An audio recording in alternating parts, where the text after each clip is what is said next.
శ్రీకాకుళం నియోజకవర్గం గారా మండలం బలరాంపురం పంచాయతీలో శ్రీకాకుళం నియోజకవర్గ తెలుగు మహిళా అధ్యక్షురాలు గుండు స్వాతి శంకర్ అధ్యక్షతన మైలపల్లి నరసింహమూర్తి, చౌడపల్లి రాజారావు, గుండా అప్పన్న, గుండా రాజు, దుమ్మో ఆదినారాయణ ఆధ్వర్యంలో ప్రజాగలం, బాబు సూపర్ 6 పథకాలు, ఇంటింటి ప్రచార కార్యక్రమాల్లో పాల్గొన్నారు.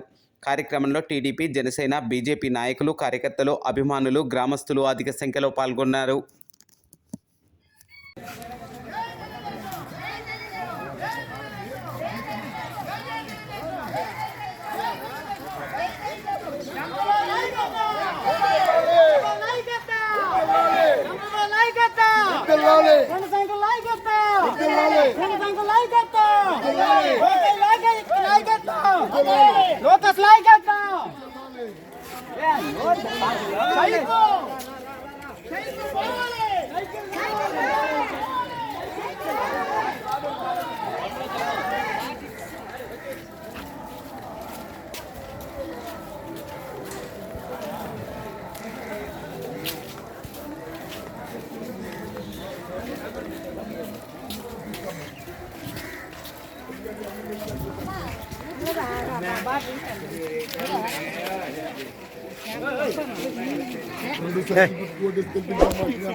వెళ్ళొచ్చింది